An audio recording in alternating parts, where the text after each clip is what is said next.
किसी को भी नहीं लगेगी, मुझे भी नहीं लगेगी।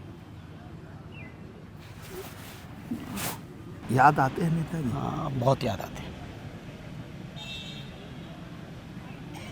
और मैं कह सकता हूँ महसूस भी नहीं होता कि वो आज हमारे बीच नहीं है। आदत जिंदाबाद करने की रही, जिंदाबाद सुनने की रही। आदत इस बात की रही कि जिसका जलवा कायम है उसका नाम मुलायम, ये सुनने की रही। बहुत दिनों तक मैं सोचता हूँ जब नेताजी अमर रहे का नारा लगता था तो लगता था साथियों से कहीं ऐसा नारा क्यों लगा रहे हो, लेकिन नेताजी की कोई चीज़ आखिरी होगी ये मुझे कभी स्वीकार नहीं। तो इस तरह की नेताजी के बारे में जब किसी ने कोई आखिरी शब्द जोड़ के बात की तो अच्छा नहीं लगा। धर्मेंद्र जी, आज बहुत ही इमोशनल क्षण है आपके लिए।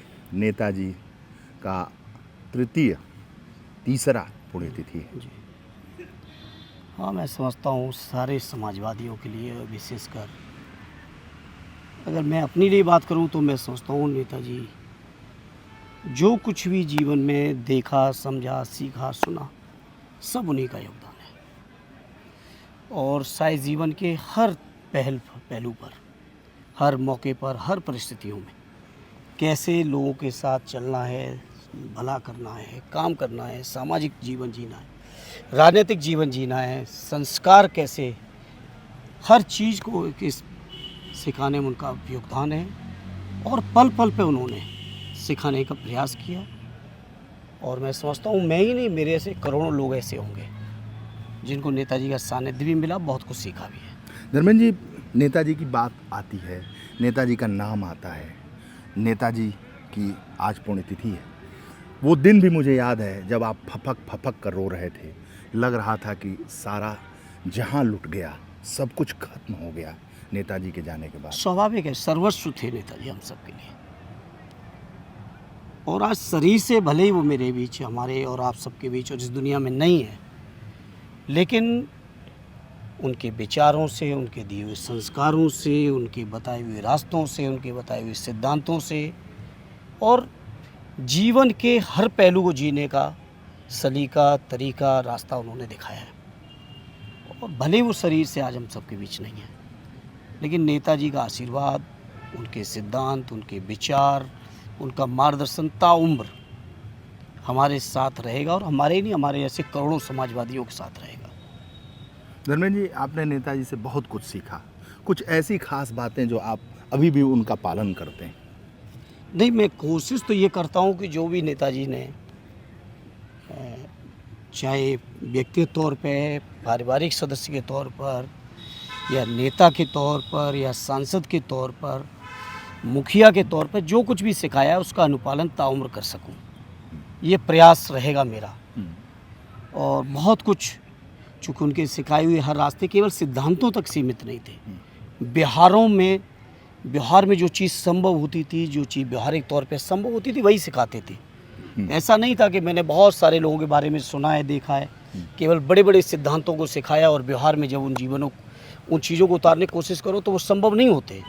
लेकिन नेताजी ने जीवन की हर व्यवहारिकता को समझा, सिखाया और यहाँ तक सिखाया कि कैसे सामने वाले जो लोग आपसे उम्मीद लेके आ रहे हैं, क्षेत्र के लोग हों, पार्टी के लोग हों या कोई भी, तो आखिर वो किस उम्मीद के साथ, किस भाव के साथ, किस भरोसे के साथ आपके पास आ रहे हैं, तो उनका भरोसा कभी टूटे ना, ये सब नेताजी ने हर पल, हर मौके पे सिखाने का प्रयास किया, केवल मुझे ही नहीं, सारे समाजवादियों को।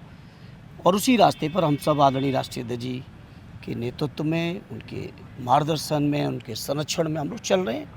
और देख रहे हैं आप, आज जो पार्टी को सफलता मिल रही है, जिस तरह से पार्टी का कारवां लगातार बढ़ रहा है, वो सब नेताजी का दिखाया हुआ रास्ता और आदरणीय अखिलेश यादव जी का शानदार नेतृत्व है।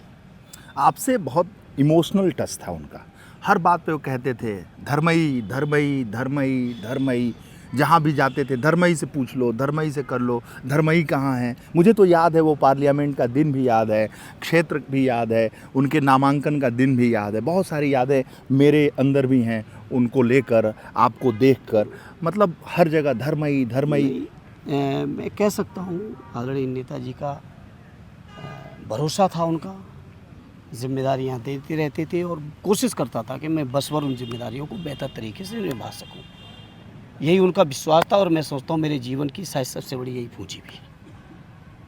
आप जब उनका नाम लेते हैं तो राजनीति में आप उनको केवल एक नेता के तौर पर नहीं देखते, एक आदर्श के तौर पर देखते। नहीं, हर दृष्टि से वो आदर्श थे। परिवार के मुखिया थे, पार्टी के मुखिया थे और परिवार और पार्टी के मुखिया के साथ साथ जो उनका व्यक्तित्व था वो इतना विराट था। मैंने तो संसद में उनके साथ 10 साल लगातार मैं रहा हूँ, 9 से लेकर 19 तक उस दौर को देखा है। देश की किसी भी विचारधारा के लोग रहे हों, किसी भी दल के लोग रहे हों, लेकिन नेताजी के व्यवहार के, नेताजी के कृत्यों के, उनके कामों के एकदम कायल लोग थे। भले ही मैं समझता हूँ रिकॉर्ड में नीतियों कार्यक्रमों की कितनी भी आलोचना करने वाले लोग क्यों ना रहे हों, लेकिन व्यवहार में नेताजी का ही उदाहरण देते थे लोग कि अगर व्यवहार सीखना हो, समाज के विपक्ष का भी दिल जीतना हो तो नेताजी से सीखो। और चूँकि मेरा सौभाग्य था कि उस दौर में मैं भी उनके साथ सांसद था और सांसद रहते हुए मैंने उनको बहुत सारी चीज़ें उनके नज़दीक से देखी। जो चीज़ें सदन के बाहर जो लोग नहीं हैं वो शायद उस चीज़ को महसूस नहीं कर सकते। मैं नेताजी के उस व्यक्तित्व को अपनी आंखों से देखा हूँ। जो लोगों ने नेताजी के डेथ के बाद जिस तरह से पूरे देश के लोगों ने उनको श्रद्धांजलि दी, पूरे देश के लोगों ने उनको सम्मान दिया और देखा, उस चीज़ को मैं नेताजी के साथ सांसद रहते हुए संसद भवन में मैं पहले से महसूस करता था, क्योंकि ये मेरा सौभाग्य था कि मुझे मौका मिला था उनके साथ संसद भवन में रहने का। और 14 से 19 का वो दौर था जब पार्टी की संख्या की दृष्टि से भी केवल 5 ही सांसद थे, तो वो और ज़्यादा जिम्मेदारी भी थी हमारी और ज़्यादा नज़दीक से देखा। आप उनकी ज़िंदगी की कौन सी चीज़ें हैं जो आपको उन्होंने कहा होगा कि धर्मेंद्र, धर्मई, इसको ज़रूर मानना राजनीति में अगर हो तो? ऐसा कुछ नहीं कहा उन्होंने कि ज़रूर मानना, और संभवतः शायद इसलिए नहीं कहा कि ज़रूर मानना क्योंकि वो मानते रहे होंगे। मैं जो एज्यूम कर सकता हूँ वो इस बात को ज़रूर मानते होंगे जो हम सिखा रहे हैं वो ज़रूर मानेगा। तो इसलिए कभी इन बातों पर उन्होंने ये नहीं कहा कि ज़रूर मानना, लेकिन हाँ हर पल, हर मौके पे, हर दिन कुछ ना कुछ सिखाया। मुझे याद है मुझे मैनपुरी का यंगेस्ट सांसद बनाया था उन्होंने अपनी जगह पर, और मैनपुरी की छोटी छोटी चीज़ों के बारे में, गांव के बारे में, गांव में व्यक्तियों के बारे में, व्यक्तियों में भी उनके परिवार के अंदर तक कि परिवार ऐसा है, इनका इतना सम्मान करना है, इनका इतना योगदान रहा है। हम चूँकि इलाहाबाद से पढ़ के आए तो उन्हें मुझे अंदाज़ नहीं था, लेकिन नेताजी ने एक एक चीज़ का मुझे मार्गदर्शन दिया, जो उनका पूरे जीवन का अनुभव था वो निचोड़ के दिया। बदायूं भेजा तो बदायूं के बारे में, इलाहाबाद में जब मैं था पढ़ रहा था तो इलाहाबाद के बारे में, आजमगढ़ भी मैं पूर्वांचल के साथियों के टच में रहा हूँ, आजमगढ़ भी गया तो वहाँ के बारे में, संसद की गरिमा, परंपरा, मर्यादाएं, शिष्टाचार के बारे में, हर चीज़ के बारे में उन्होंने सिखाने का प्रयास किया और मैंने कोशिश की कि उन चीज़ों को उतार सकूं। हालांकि महान व्यक्ति और महानतम व्यक्तियों की हर बात का उनकी उम्मीदों के अनुसार अनुसरण करना मैं समझता हूँ बहुत कठिन काम है। कोशिश करता रहा हूँ, कितना सफल होऊंगा नहीं होऊंगा ये तो बाद में आकलन आप सब करेंगे। धर्मेंद्र जी, मैं देखता हूँ आपका ड्राइंग रूम हो, आपका घर हो, आपका दिल्ली वाला घर हो, नेताजी की तस्वीर हमेशा ऊपर रहती है और कहीं भी आप निकलते हैं पहले प्रणाम करते हैं, झुकते हैं, याद करते हैं। ये तो बड़ी स्वाभाविक और व्यवहारिक बातें हैं वीरेश भाई, और बहुत पर्सनल बातें। और मैं समझता हूँ मैं ही क्यों, देश का हर नौजवान जो अपने बुज़ुर्गों को, पुरखों को, अपने ईष्ट को या अपने आदर्श को जिस भाव में लेता है, मैं भी नेताजी को उसी रूप में लेता हूँ। हर याद आते हैं नेताजी? हाँ, बहुत याद आते हैं। और मैं कह सकता हूँ महसूस भी नहीं होता कि वो आज हमारे बीच नहीं है, क्योंकि जो जो जीवन में चुनौतियाँ आती हैं, जो जो समस्याएं, राजनीतिक परिस्थितियाँ आती हैं, सामाजिक परिस्थितियाँ आती हैं, मैं ये मानता हूँ उनमें तकरीबन ज़्यादातर चीज़ों के बारे में सदैव नेताजी का मार्गदर्शन पहले से ही यहाँ से हुआ है। ऐसे मौके जो भी आते हैं जीवन में, आएंगे, सामाजिक राजनीतिक जीवन में आते रहेंगे। कभी रात में सोते हों नेताजी की याद? सपने भी आए, शायद कोई मंथ या वीक निकलता होगा, 15 दिन निकलते होंगे जब नेताजी सपने में आए हों, आते हैं। और स्वाभाविक है, जिनके बारे में आप सोचते हैं वो सपने में भी वही चीज़ें आती हैं। लेकिन मुझे उम्मीद है जितना नेताजी समाजवादियों को सिखा के गए और जिस तेवर और स्वभाव और नेतृत्व शानदार तरीके से राष्ट्रीय अध्यक्ष जी कर रहे हैं, वो दिन दूर नहीं जब नेताजी का हर सपना पूर्ण होगा। चाहे पार्टी को राष्ट्रीय पार्टी बनाने का सवाल हो, चाहे पार्टी के जो राजनीतिक एजेंडे हैं, उन राजनीतिक एजेंडों को अमली जामा पहनाते हुए ज़मीन तक बहुत कुछ उतारा है और बहुत कुछ उतारना अभी शेष है। वो सारे शेष काम पूरे होंगे। धर्मेंद्र जी, बहुत पर्सनल सवाल है। जब नेताजी गुरुग्राम मेदांता में भर्ती थे, मैं भी वहाँ था, आपने देखा था, और हर क्षण आप वहाँ थे। जब नेताजी को ठीक करने की कोशिश में आप थे तो हमसे कहते थे कि घबराओ नहीं वीरेश भाई, ठीक हो जाएंगे, ठीक हो जाएंगे, ठीक हो जाएंगे। जब नेताजी गए, चले गए, और डॉक्टरों से आप कहने लगे कि नहीं अभी नेताजी हैं, अभी नेताजी हैं, आप मानने को तैयार नहीं थे कि नेताजी इस दुनिया से चले गए। नहीं, बहुत स्वाभाविक बात है, क्योंकि उस समय उन परिस्थितियों की कल्पना जिसकी आप ना करो, अचानक वो परिस्थितियाँ जब सामने आती हैं तो विश्वास भी नहीं होता है। और मैं समझता हूँ हम लोगों की अपनी सीमा है, जो बेहतर से बेहतर कोशिश प्रयास कर सकते थे इलाज का, और सब कुछ किया गया, लेकिन अब ऊपर वाले की विधान ही ऐसा है कि जो आया जाएगा। आप अपने को रोक नहीं पाए। जब वो शून्य जो हुआ, स्वाभाविक है, वो शून्य का स्थिति बन गई जब थी। आपने विश्वास नहीं हो रहा था, भरोसा नहीं हो रहा था, और मैं समझता हूँ कुछ भी काम नहीं कर रहा था, दिल दिमाग। और वो मेरे ही क्यों, मैं समझता हूँ करोड़ों लोगों के साथ ये स्थिति आई जब नेताजी के बारे में लोगों ने सुना। पक्ष तो पक्ष, नेताजी के अनुयायी लोग तो अनुयायी, नेताजी के धुर विरोधी लोग भी इस सूचना से आहत थे, मर्माहत थे, परेशान थे। तो ये नेताजी का अपना व्यक्तित्व रहा है। जब लेकर आप आए तो नेताजी अमर रहे, नेताजी अमर रहे, और उसके पहले जब नेताजी के साथ आप सैफई में होते थे तो नेताजी जिंदाबाद जिंदाबाद, ये नारा सुनने में भी बड़ा अजीब लगता था, अमर रहे, क्योंकि आदत ये नहीं रही थी। आदत जिंदाबाद करने की रही, जिंदाबाद सुनने की रही। आदत इस बात की रही कि जिसका जलवा कायम उसका नाम मुलायम, ये सुनने की रही। लेकिन अब विधि का विधान है, अब क्या कर सकते हैं। बहुत दिनों तक मैं सोचता हूँ जब नेताजी अमर रहे का नारा लगता था तो लगता था साथियों से कहीं ऐसा नारा क्यों लगा रहे हो, लेकिन सच यही था, क्या कर सकते थे।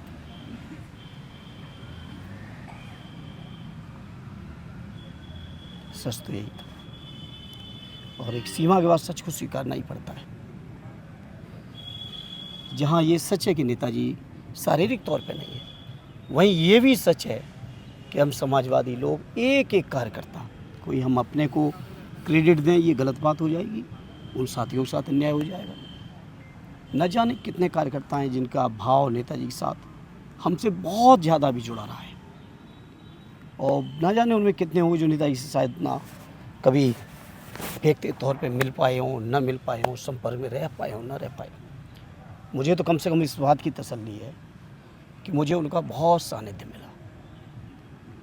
लाखों कार्यकर्ता ऐसे जो उतना सानिध्य नहीं पा पाए उतनी नज़दीकी से, लेकिन फिर भी समर्पित थे। धर्मेंद्र जी, होली दिवाली कोई ऐसा ना हो जब नेताजी के साथ आप न मनाते हो। अब होली भी आती है, दिवाली भी आती है। हाँ, कम से कम 3, 4, 5 मौके ऐसे थे साल में, चाहे होली हो, दिवाली हो, आपका रक्षाबंधन हो, या नेताजी की जयंती हो, या बहुत दिनों तक चला सैफई महोत्सव। तो लगातार 10 से 15 साल नेताजी के मार्गदर्शन में ये महोत्सव चलता रहा, फलता रहा, फूलता रहा। तो है, सच है, लेकिन मैं समझता हूँ हम समाजवादियों को इस बात का सब्र है कि आदरणीय राष्ट्रीय अध्यक्ष जी के रूप में नेताजी के हर सपने को पूरा करने वाला एक व्यक्तित्व हमारे बीच मौजूद है, और हमें उम्मीद है, यकीन है कि नेताजी ने जहाँ तक दूरी तय की है वहाँ से बहुत आगे तक समाजवादी पार्टी को ले जाने वाली है। और अब इस बात का यकीन 24 के चुनाव के बाद पूरे देश को हो गया, विशेषकर समाजवादियों को हो चुका है। और मैंने कई मंचों पे कहा, भाषणों में कहा, मीडिया में भी कहा कि नेताजी का हर सपना पूरा होगा माननीय अखिलेश जी के रास्ते। माध्यम से। धर्मेंद्र जी, आपको याद नहीं होगा, काफ़ी जज्बाती हो जाते हैं आप नेताजी को लेकर। मुझे याद है 2019 के लोकसभा का नामांकन का दिन था और मैं आपकी गाड़ी से जा रहा था, नामांकन नेताजी का था। तो मैंने कहा कि अचानक ऐसे मेरी मुंह से बात आ गई कि धर्मेंद्र जी चलिए चला जाए नामांकन करने, ये तो नेताजी का स्वास्थ्य को देखते हुए नेताजी का आखिरी इलेक्शन हो सकता है।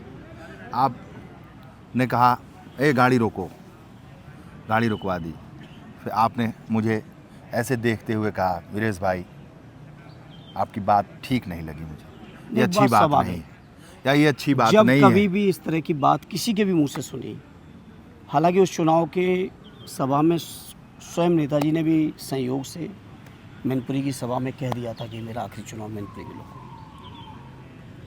लेकिन नेताजी की कोई चीज़ आखिरी होगी ये मुझे कभी स्वीकार नहीं,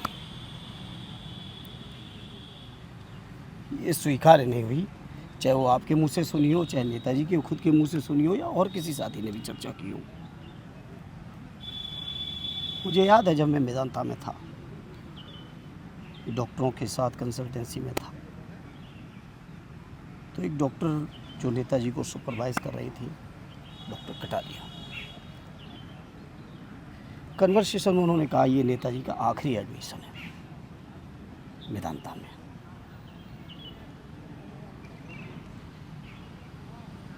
इसके बाद शायद नेताजी को एडमिशन नहीं होगा। कुछ इस तरह का भाव था कि जैसे कि नेताजी दोबारा अस्पताल नहीं आएंगे। तो इस तरह की नेताजी के बारे में जब किसी ने कोई आखिरी शब्द जोड़ के बात की तो अच्छा नहीं लगा, चाहे वो आप जैसा साथी क्यों ना हो, चाहे वो डॉक्टर ने कहा हो या किसी भी व्यक्ति ने कहा हो। अच्छी बात नहीं लगती थी, मैं स्वाभाविक है, नहीं लगेगी, किसी को भी नहीं लगेगी, मुझे भी नहीं लगेगी। इतने जज्बात, आपने हाथ पकड़ लिया मेरा और कहा वीरेश भाई ये आखिरी चुनाव नहीं है, हम चाहते हैं कि नेताजी 2024 भी लड़ें, 2029 भी लड़ें, आगे भी लड़ें। हमने कहा अरे धर्मेंद्र जी, मतलब उम्र की भी एक सीमा होती है, स्वाभाविक है। जब नेताजी नहीं रहे तो उन चीज़ों को स्वीकार करना पड़ा, लेकिन उनके रहते कोई इस बात को कहा तो इस बात को अच्छा नहीं लगा। याद है ना? हाँ याद है, मुझे आपसे भी मेरा कन्वर्सेशन हुआ, डॉक्टर्स का मैं बता रहा हूँ। आपने तो मेरी गाड़ी रोक। डॉक्टर कटारिया जी हैं, डॉक्टर सुशीला कटारिया जी, जिनके अंडर में नेताजी एडमिट थे, उन्होंने मेदांता में कन्वर्सेशन करते हुए कहा कि नहीं, लोग नेताजी का ये आखिरी एडमिशन है। बहुत बुरा लगा उस समय भी, लेकिन अब जो विधि के विधान है उसको हम क्या से बदल सकते हैं।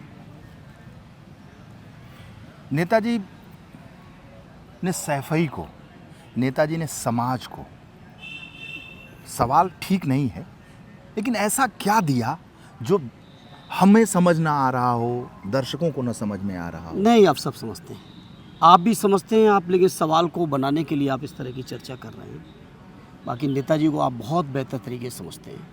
आपने यूपी कवर करते हुए भी नेताजी को देखा, आपने पार्लियामेंट कवर करते हुए भी देखा नेताजी को, और एक पत्रकार और नेता के तौर पे नहीं, व्यक्तिगत तौर पे आपने बहुत कुछ महसूस किया। वीरेश भाई, मैं जानता हूँ इस बात को, लेकिन मैं सोचता हूँ नेताजी ने, आप ये सवाल करिए ऐसा क्या है जो नहीं दिया, आप ये सवाल ढूंढ सकते हो। ये सवाल बनता ही नहीं नेताजी के लिए उन्होंने क्या किया। और मैं आज कह सकता हूँ कि नेताजी ने अगर कोई समस्या किसी साथी की, उनके किसी जानने वाले की, पार्टी कार्यकर्ता की, या किसी अनजाने व्यक्ति की भी, किसी की भी कोई संकट और समस्या और परेशानी अगर नेताजी के संज्ञान तक पहुंची, तो उस व्यक्ति की समस्या उसी पल तक थी जब तक नेताजी को जानकारी नहीं थी। उन नेताजी को जानकारी मिलने के बाद वो समस्या उस व्यक्ति की ना रह के वो नेताजी की बन जाती थी, और जब तक समाधान न हो जाए तब तक वो समस्या नेताजी की रहती थी, और समाधान के बाद उस व्यक्ति को एहसास होता था कि हमारी समस्या का समाधान भी कर चुके नेताजी। तो व्यक्तित्व था, उतना विराटता के साथ उन्होंने लोगों की सेवा की है, और अपने जीवन का संपूर्ण समर्पण उनका लोगों की सेवा में रहा है। और हम लोग भी अगर कभी कोई गलती कर गए, उस भाव से नहीं कर पाए, या उस तत्परता से नहीं कर पाए तो नेताजी के नाराज़गी का शिकार या उनके गाइडेंस का मिलता ही था हम लोगों को कि नहीं, ये सेवा इस तरह से करो, इस भाव से करो, सामने वाले को महसूस भी ना होने दो। कई बार राजनीतिक लोग सेवा करते हैं या काम करते हैं तो एहसास कराने लगते हैं, एहसान जताने लगते हैं। नेताजी को ये बातें पसंद नहीं थी। नेताजी को हमेशा कहा उन्होंने कि जनता ने जिस रूप में आपको चुना है उस रूप में आप जनता के बीच रहो। जनता के बीच जो वादे किए हैं उन वादों को ये मान के चलिए कि आपको पूरे करने और नहीं किए तो आप भी भ्रष्ट हो। केवल आर्थिक भ्रष्टाचार को नेताजी भ्रष्टाचार नहीं मानते थे, वादा खिलाफी को भी भ्रष्टाचार माना उन्होंने। इस बात को मैंने सदन में भी कई बार कोट किया। ये जो भारतीय जनता पार्टी के लोग हैं आज मैं नहीं इस दिन कुछ कहना चाह रहा हूँ, जो लगातार भाषण कुछ हैं, काम कुछ हैं, वादे खिलाफी कुछ हैं, नेताजी के सिद्धांतों के हिसाब से ये भ्रष्टाचार की पराकाष्ठा है, क्योंकि वो वादा खिलाफी को भी बहुत बड़ा भ्रष्टाचार मानते रहे। उन्होंने वादा खिलाफी को कभी जायज़ नहीं माना। उन्होंने कभी नहीं कहा कि चुनाव में जुमले दे दो और चुनाव जीत लो, चुनाव हारना हो हार जाओ, लेकिन गलत बात ना कहो। जो व्यवहारिक बात है वो ना, जो अव्यवहारिक बात है उसको ना कहो, जो संभव नहीं उसको ना कहो। ये सब संस्कार मिले, शिष्टाचार का मिला है, सिद्धांत मिले, तो हम लोग चल रहे हैं। आखिरी सवाल है कि आज पुण्यतिथि पर नेताजी के प्रति सच्ची श्रद्धांजलि क्या होगी पार्टी के कार्यकर्ताओं के लिए, आप लोगों के लिए, जो आप लोग चलें तो वो सच्ची श्रद्धांजलि नेताजी की ही है। मैं समझता हूँ, विशेषकर मैं अपनी पार्टी के लोगों की बात करूँ तो हमारी पार्टी में ऐसा कोई कार्यकर्ता साथी नहीं होगा 2022 से पहले तक जो सक्रिय हो गया, जो नेताजी के सिद्धांतों से वाकिफ नहीं है, जिसने नेताजी को नहीं सुना हो, जिसने नेताजी को न देखा हो। देखते सुनते कार्यक्रमों के माध्यम से, व्यक्तिगत चर्चा के माध्यम से भी अक्सर नेताजी लोगों को मार्गदर्शित करते रहे, और सबका एक ही उद्देश्य होना चाहिए। नेताजी ने हमेशा कहा कि समाजवादी पार्टी कभी बूढ़ी नहीं होगी, और उनकी बात सच निकली। 2024 के चुनाव के परिणाम में जिस कदर समाजवादी पार्टी हालांकि अखिलेश यादव जी के नेतृत्व में फिर से एक नई पार्टी के तौर पे उभरी है, कितना युवा निकल आए। 22 के विधानसभा देखो, 24 का लोकसभा देखो, कितना युवा नेतृत्व निकला है। उन्होंने हमेशा कहा था पार्टी हमारी कभी बूढ़ी नहीं होगी। नेताजी का सपना रहा है कि समाजवादी पार्टी राष्ट्रीय पार्टी बने, और मैं समझता हूँ नेताजी के एक एक सपने को आदरणीय राष्ट्रीय अध्यक्ष जी अपनी ज़ुबान से हो सकता ना कह रहे हैं, क्योंकि उनका नेचर और स्वभाव बड़ा इंट्रोगेटिव है।